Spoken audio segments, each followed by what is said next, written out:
as we now jump into decoding the book of Daniel. All right, so here is this chart again that I just want to remind you of. The first 4 chapters of Daniel all have to do with Daniel. But what many don't realize is almost 70 years go by before the rest of the book of Daniel is penned or even happens. And you'll notice it's not in order chapter-wise. We see Daniel chapter 7 is the first year of Belshazzar when he has the vision of the lion and the bear and the leopard and the monster. And then Daniel 8 and 5 are both the third year of Belshazzar. This time he has the same repeat vision of the first year, but this time Persia is a ram and Greece is a goat, and it has the 4 horns. And then, of course, the final year is chapter 5, which is with the handwriting on the wall. Well, then the next 4 chapters, 6, 9, 11, and 12, all happen the first year of Darius the Mede. This is where he's thrown in the lion's den. We have the vision or the explanation of the 70 years of judgment, and he prays. And he has a vision of 70 weeks. And then lastly, set aside all by itself, the book of Daniel really ends with chapter 10, which is the third year of Cyrus. And there is this great warfare with Persia. Now, we've already covered Daniel 7, but I just want to set the stage again. Daniel 7 is the first year of Belshazzar, you'll see in 1 through 3, king of Babylon. And Daniel has a dream and the visions of his head upon his bed. And then what does he do? He gets a pencil and paper and he writes down the dream. And then he told people all about it. And Daniel spoke and said, I saw in my vision by night, behold, the 4 winds of the heavens strove upon the great sea, and 4 great beasts come up from the sea, and they were all diverse one from another. And then in verse 4 through 7, he describes these beasts, these 4 great beasts. The first one, he says, was like a lion. Now I'm going to go to this little picture here. If you remember, about 70 years earlier, Nebuchadnezzar has a dream of this image. He was going to kill all the wise men. But Daniel said, hey, wait just a minute, give me a chance. And God reveals to Daniel Nebuchadnezzar's dream, where Nebuchadnezzar is the head of gold, which is Babylon. The 2 arms represent the silver, represent the Medes and the Persians. Then we have Greece, followed by Rome. And this is all the second year of Nebuchadnezzar, Daniel chapter 2 and 3. We now jump to Daniel chapter 7, the first year of Belshazzar, and we see the first beast was a lion, and we're going to find a lion represents Babylon. So now, rather than interpreting Nebuchadnezzar's dream, Daniel's having his own vision of the very same thing, but with animals rather than a statue. Okay, so it says in Daniel 7, 4 through 7, the first one was like a lion and had eagle's wings. He beheld until the wings were plucked off and was lifted from the earth and made to stand upon the feet as a man, and a man's heart was given to it. Then it says there was a second beast like a bear. Here's our bear. And it raised itself up on one side, 3 ribs in the mouth between its teeth. And they said, arise, devour much flesh. After this, there comes a leopard. So here's our leopard. And this leopard has 4 heads. Okay, that's what it says. And dominion was given to it. After this, I saw in the night vision a 4th beast. Now this 4th beast represents Rome, and it was like a monster. Okay, and it says it had 10 horns. Then, in Daniel 7, 23 through 25, it says, thus he said, the 4th beast will be the 4th kingdom on the earth. It will be diverse from all kingdoms It'll devour the whole earth and will tread it down, break it to pieces. And 10 horns out of this kingdom are 10 kings that will arise. Another will arise after them. He'll be diverse from the first. He'll subdue 3 others. He'll speak great words against the Most High. He'll wear out the saints of the Most High and think to change times and laws. They will be given to his hand until times, and the dividing of time. All right, so let's go into that. But first, Daniel chapter 8, where we're going to jump into, is now the 3rd year of Belshazzar. And at this time, the Babylonian kingdom is basically over.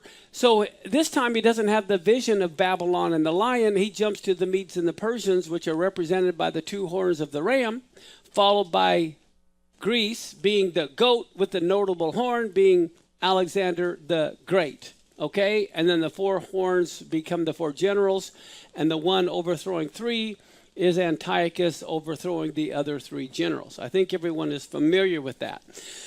But I want you to see this from Daniel 7:23 through 25. It talks about this 4th beast, which represents Rome, right? That's the big monster. I think everyone knows that refers to Rome because the Rome was the next kingdom that destroyed Israel in 70 AD. I mean, it's obvious it was Rome, no question. But here's what I want you to see. It says there's going to be someone who thinks to change times and laws. And they will be given to his hand until a times, and the dividing of time. How many times do we hear time? A lot. Okay, here it is in Hebrew. I want you to see this. Let's look at the very bottom in red, where it says a time, times, and a half a time. Do you see that? If you go right above it in the transliteration, you see in red, Idan, Idanin, Uflag, Idan. And then if you look up at the Hebrew, the bottom 3, you see the same thing. And that Hebrew word for time is the Ayin Dalet Nun. Okay? Idan, Idan, Idan. Does everyone see that? But look at this, where he says above he wants to change the times and the laws. It's a different Hebrew word, and yet in English it's the same word. Okay, that's actually it's Aramaic. But look at this. The word you'll see in black at the very bottom, times, zimnin. And then you'll see on the far left over there, zimnin. And then in green is the dot, which is laws. So I want you to notice in English you see the same word, but in Aramaic it is a different word with a different meaning, obviously, because it's a different word. So what is it? Zimnin, the equivalent would be the moed. Here is someone who wants to change the appointed times. Someone from Rome is going to want to change Passover. They're going to want to change all the appointed times and create new religious holidays because that word dot, which is translated as law, means religion. It's not civil law he wants to change, but religious laws. So someone from the Roman Empire is going to think to change the appointed times and religious law. And this is someone who is not good. All right. This is why they, to me, if you're changing religious law, this is a spirit of lawlessness. One of the first ones to exhibit that would be Jeroboam, who wanted to change when the Feast of Tabernacles was from the 7th month to the 8th month. Now, Antiochus tried to stop the appointed times, but Constantine, the one who wanted to change the appointed times, he thought to change when the Sabbath was. He thought to change when, and now have Christmas and now have Easter. This is not good. Okay, and then that's chapter 7, which is the 1st year of Belshazzar. 2 years later, we're at the 3rd year of Belshazzar, and now he has a new perspective, same dream. And in Daniel 8:1, look at this. In the 3rd year of the reign of King Belshazzar, a vision appeared to me, even unto me, Daniel, after that which appeared unto me at the first. What is that telling you? That is telling you the 3rd year, the dream he's having is patterned after the same dream he had the 1st year. In other words, it's the same story, different characters. You following me? That's important. Listen to Daniel 8 through 10. What do we see? Therefore the he-goat waxed very great when he was strong. The great horn was broken, which refers to who? The great horn is Alexander the Great. And for it came up 4 notable ones. Who are they? The 4 generals. So again, this Daniel 8 is a repetition of Daniel 7. 2 years later, same dream. Okay, just a little different scenario. And it goes on and it says, and out of one of them came forth a little horn. This was Antiochus Epiphanes, which waxed exceedingly great toward the south, toward the east, toward the pleasant land. And it waxed great even to the host of heaven, cast down some of the host and of the stars to the ground and stamped on them. We always know that refers to Israel. Israel will be as the stars of heaven, okay? And that's who he stomped on. As a matter of fact, look at Daniel 8, 11 through 16. It says, he magnified himself even to the prince of the host, and by him the daily sacrifice was taken away. That's what Antiochus Epiphanes did. And the place of his sanctuary was cast down. A host was given him against the daily sacrifice by reason of transgression, and it cast down the truth to the ground, and it practiced and prospered. It says, then I heard one saint speaking, and another saint said to that certain saint which spoke, how long will be the vision concerning the daily sacrifice, the transgression of desolation, to get both the sanctuary and the host to be trodden underfoot? And he said to me, 2,300 evenings and mornings. And as you know, that is not 2,300 days. That refers to the evening and morning sacrifices, which are 2 a day. So you cut this in half. It's 1,150 days, which historically was exactly the number of days from when they set up the idol to when the Hanukkah event was celebrated and it was cleansed. Now, look at this though. It says, then will the sanctuary be cleansed? And it came to pass that even I, Daniel, who saw the vision, I was looking for the meaning, and behold, there stood before me as the appearance of a man. And I heard a man's voice between the banks of Ulai, which called and said, hey, Gabriel, help this kid understand the vision. Okay. Now, let's look at Daniel 8, 20 through 22. Daniel's in his 80s. He's not a kid at this time, but he's explaining the vision, and he says, the ram that you saw having the 2 horns are the kings of Media and Persia. There it is. The rough goat is the king of Greece, and the great horn between his eyes is the first king, Alexander the Great. And that being broken, whereas 4 stood up for it, 4 kingdoms shall stand up out of the nation, but not in his power. In other words, 4 other kings are going to come. They're not going to be as strong as Alexander the Great. And again, this refers to his 4 generals. I think historically everybody knows this. So we see Daniel 8 as a repetition of Daniel 7. Now, look at this in Daniel 8, how it ends in verse 26 and 27. The vision of the evening and the morning, which was told, is true. Wherefore shut up the vision, it will be yet for many days. And look what Daniel says. And I, Daniel, fainted. I was sick certain days, but afterward I got up and did the king's business, and I was astonished at the vision, but no one understood it, even though Gabriel was told to explain it to me. Doggone it, I still didn't get it. And not only that, I've gotten sick. I'm fainting. Maybe it was from the king's food. No, who knows? All right, now, here's something I want to show you that you haven't seen before.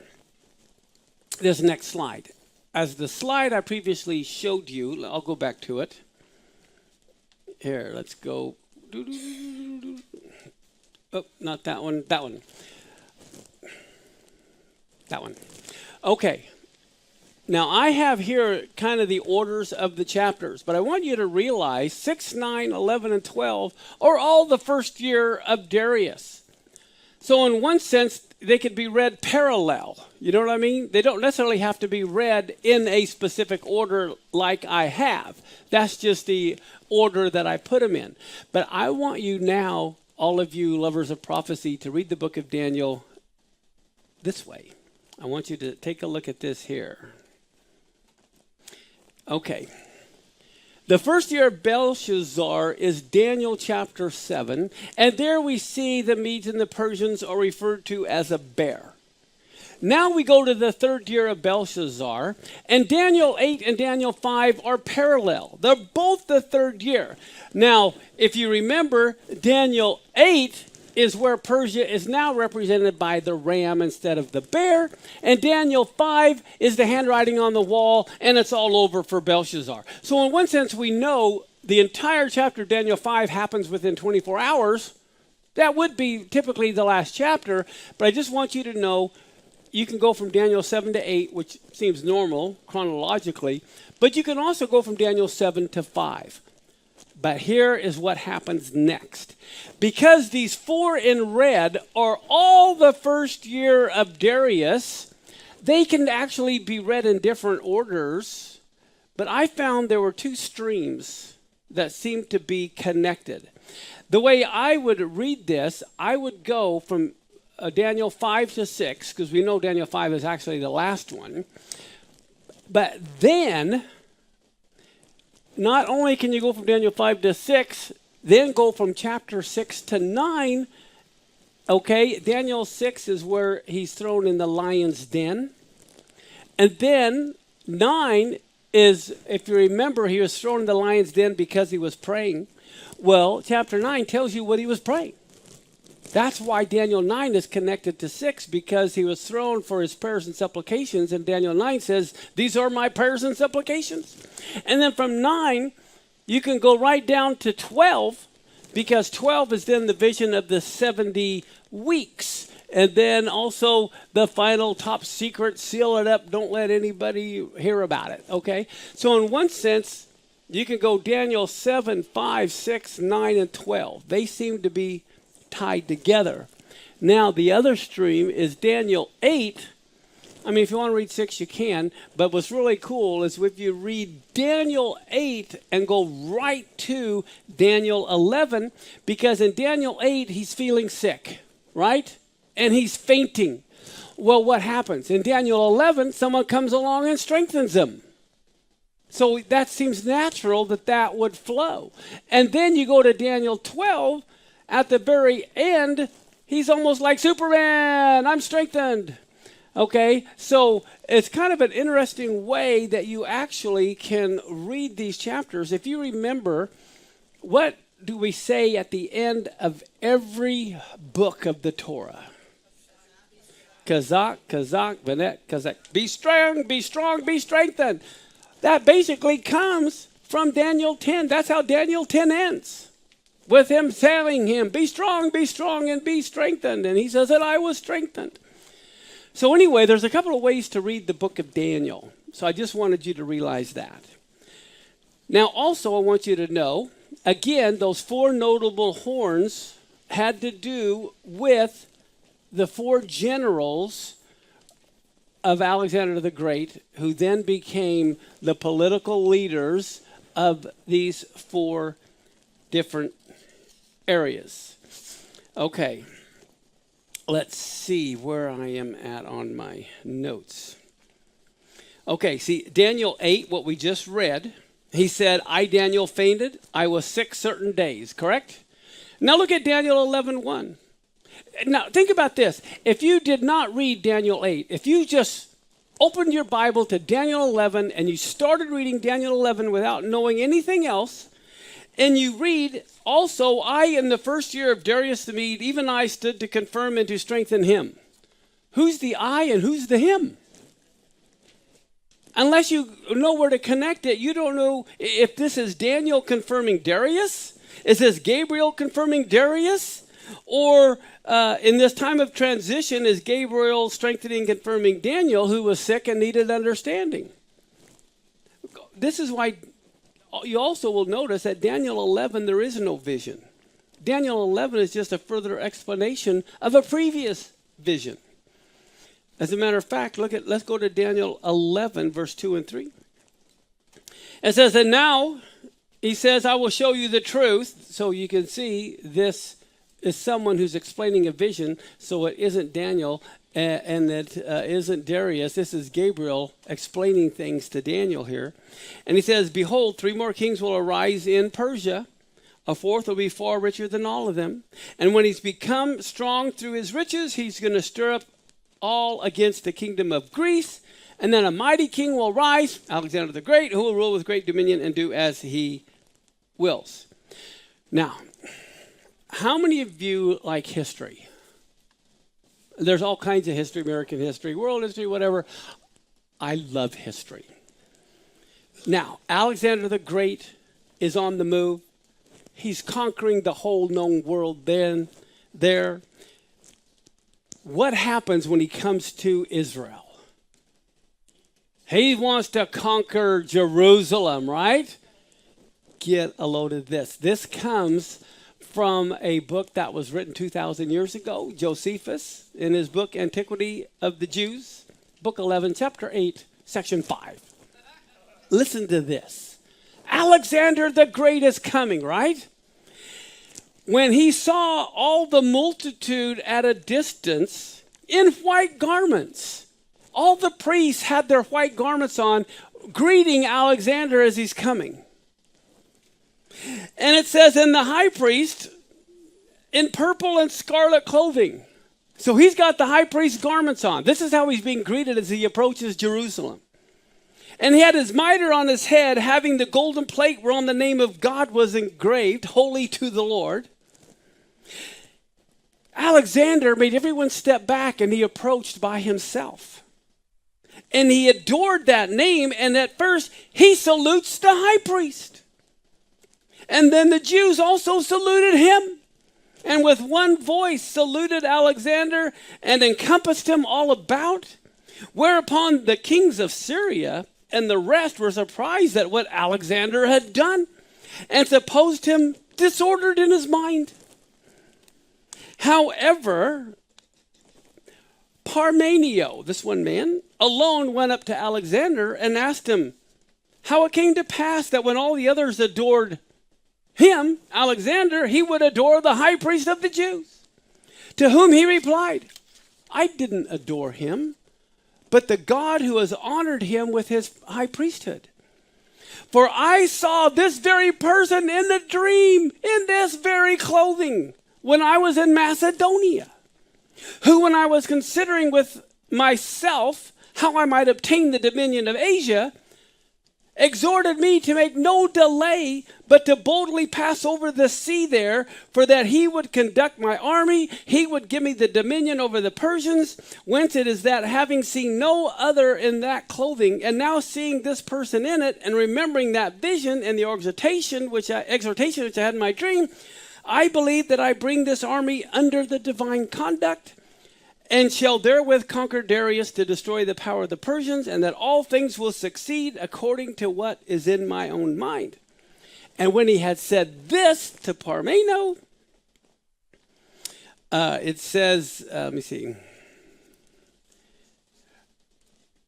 and had given the high priest his right hand. He shakes the right hand of the high priest, Alexander does. And with the priest running along beside him, he came into the city. And when he went up into the temple, he offered sacrifices to God according to the high priest's direction, and magnificently treated both the high priest and the priests. And when the book of Daniel was showed him, wherein Daniel declared that one of the Greeks should destroy the empire of the Persians, he supposed that himself was the person intended. And as he was then glad, he dismissed the multitude for the present, but the next day he called them back to him and bid them to ask what favor they pleased of him. Whereupon the high priest desired that they just might enjoy the laws of their forefathers and might pay no taxes in their 7th year. And he granted all they desired, and when they entreated him that he would permit the Jews in Babylon and Media to also enjoy their own laws, he willingly promised to do hereafter whatever they desired. And when he said to the multitude that if any of them would want to join his army, on this condition, they should still continue under the laws of their forefathers and live according to them, then he would be willing to take with him many that were ready to accompany him in his wars. But wait, there's more. So when Alexander had thus settled matters at Jerusalem, he led his army into the neighboring cities. And when all the inhabitants to whom he came received him with great kindness, the Samaritans, who had then Shechem for their metropolis, a city on Mount Gerizim, and inhabited by apostates of the Jewish nation, seeing that Alexander had so greatly honored the Jews, determined to profess themselves as being Jews. For such is the disposition of the Samaritans, as we have already elsewhere declared, that when the Jews are in adversity, they deny that they are their relatives, and then they confess the truth. But when they perceive some good fortune has befallen them, they immediately pretend to have communion with them, saying that they belong to the Jews, and derive their genealogy from the posterity of Joseph, Ephraim, and Manasseh. Okay, but that's historically what happened. And this is why many Jews named their children after Alexander. As a matter of fact, in Mark 15:21, when they compelled Simon the Cyrenian coming out of the country to bear his cross, they say he was the father of Alexander and Rufus. This was the two kids' names. Okay, Daniel 11, verse 4. I believe that's where we are. Okay, it says, and as soon as he has arisen, referring to Alexander, his kingdom will be broken and divided toward the four winds of heaven, but not to his posterity. Why? His kids didn't inherit it, his four generals did. Okay? Not according also to the authority with which he ruled, for his kingdom will be plucked up and go to others. Now, obviously, you can see this, Daniel 11 ties into chapter 8. That's why I want to read Daniel chapter 8, then go to 11 for more interpretation. Okay, here comes some fun now. Daniel 11, verse 5 and 6. It says, then the king of the south will be strong. Okay, who is this referring to? Remember, there were four generals. Look at the map. From Jerusalem, south is Egypt, okay? The king of the south is Egypt. The king of the north is the Seleucids. The king of the south is Ptolemy the first at this time. And the king of the north, which is the Seleucids, is Antiochus the first. Now, let me go through this chart and then we'll explain. Let's start with Antiochus the first. He has a kid, and guess what he names him? Antiochus the second. Okay? Antiochus the second marries a lady named Laodice the first. They have 2 sons and 3 daughters. One of those daughters is named Laodice the second. All right. Now, they have kids, and back then royalty used to marry within the family.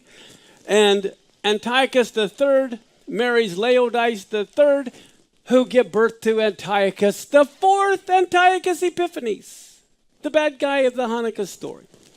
Let's move over to the king of the south, which is Egypt. Ptolemy the first has a kid and names him Ptolemy the second. He has a boy and a girl. He names the boy Ptolemy the third, and he has a daughter named Bernice.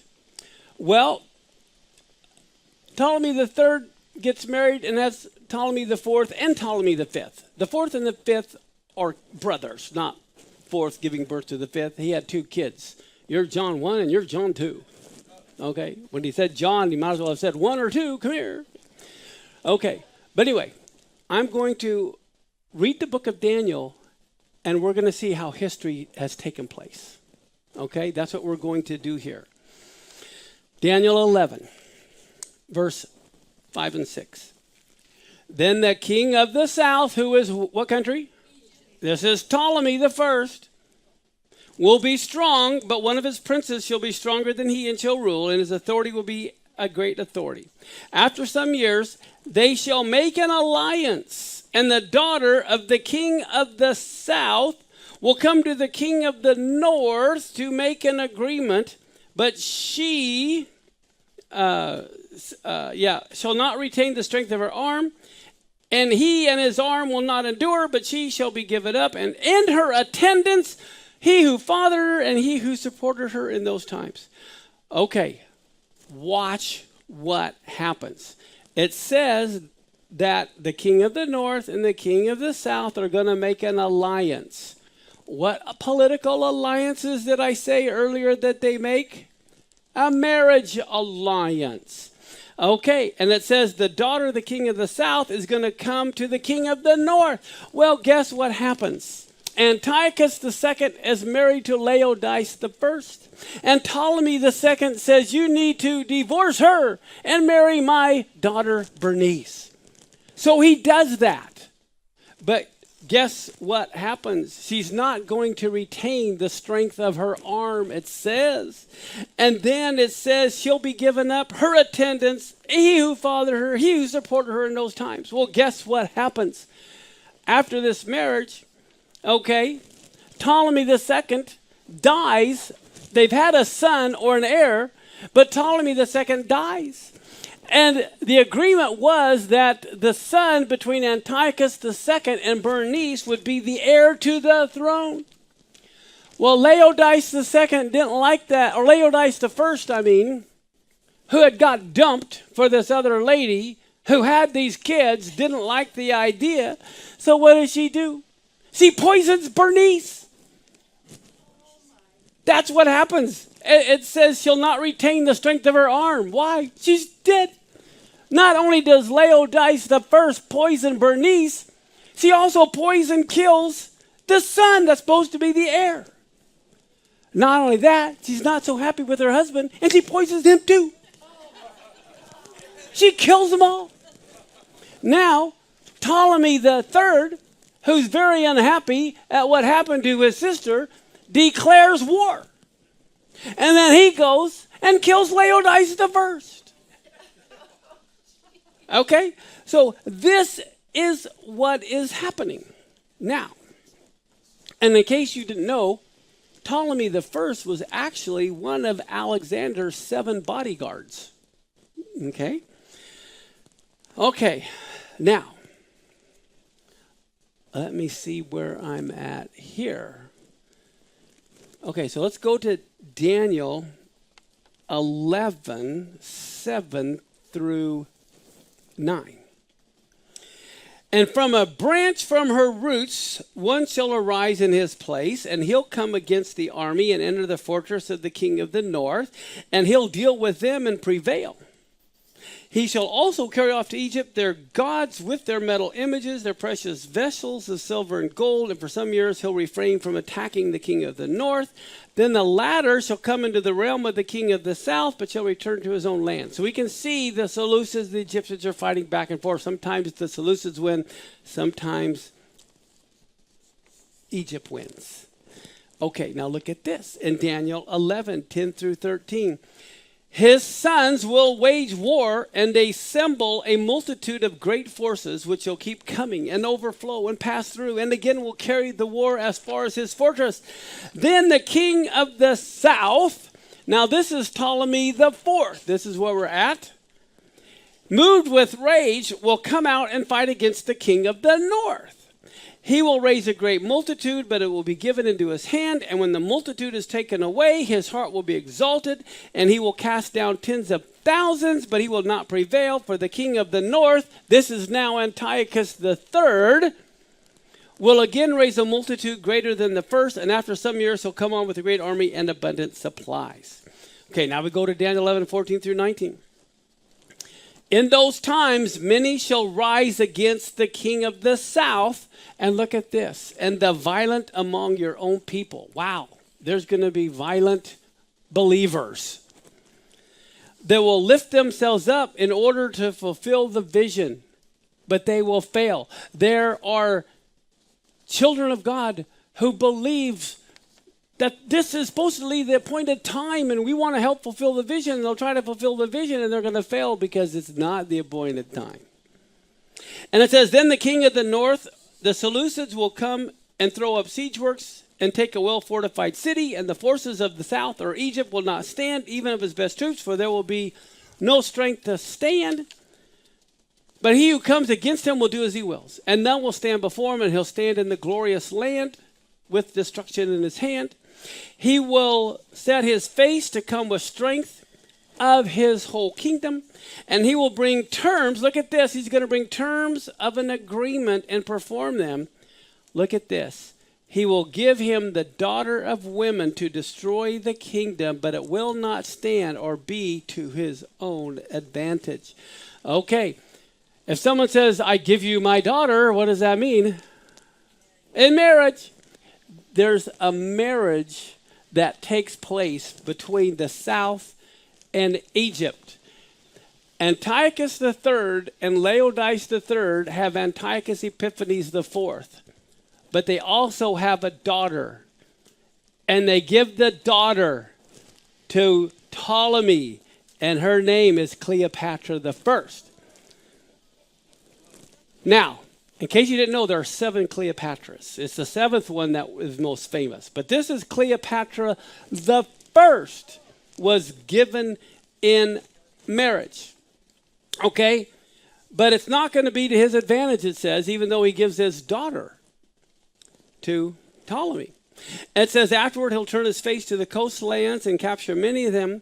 But a commander will put an end to his insolence. Indeed, he'll turn his insolence back upon him. Then he shall turn his face back toward the fortress of his own land. He'll stumble and fall and not be found. Now look at verse 20 through 24. Then shall arise in his place one who will send an exactor of tribute for the glory of the kingdom. Within a few days is all. He'll be broken, neither in anger nor in battle. In his place will rise a contemptible person to whom royal majesty has not been given. He shall come in without warning and obtain the kingdom by flatteries.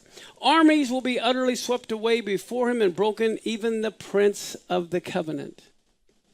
And from the time that an alliance is made with him, he's going to act deceitfully. He'll become strong with a small people. Without warning, he'll come to the richest parts of the province and do what neither his fathers nor his fathers' fathers have done. Scattering among them plunder, spoil, and goods. He'll devise plans against strongholds, but only for a time. Now, look at verse 25 through 28. And he will stir up his power and his heart against the king of the south with a great army. So this is the Seleucids, Antiochus IV, stirring up an army against Egypt.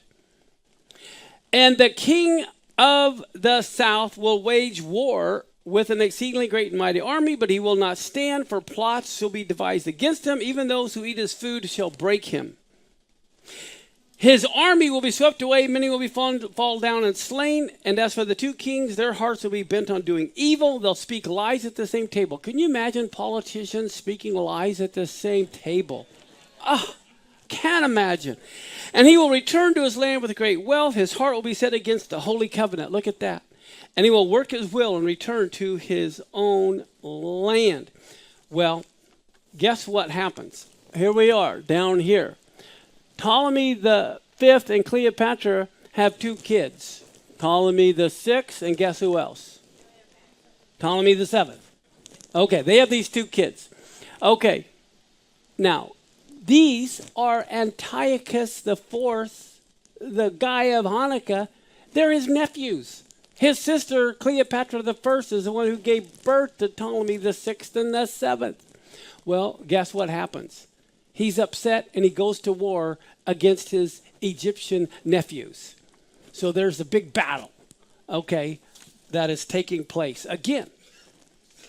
Now, look at Daniel 11, 29 through 35. This is all the Hanukkah story that many aren't aware of.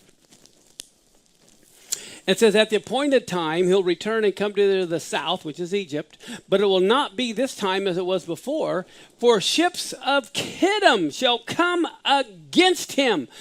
Kittim, let's look at this map, referring to Cyprus, but that was part of the Roman Empire. You can see Rome up at the top left, and you can see Alexandria, Egypt at the bottom. Well, guess what? Boats from Rome come over to Alexandria to talk to Antiochus IV about this war with his nephews. Egypt was in a covenant with Rome. Okay? And it says that he will be afraid, Antiochus IV, and withdraw. Okay? He's afraid the Romans are coming. And so, look at this.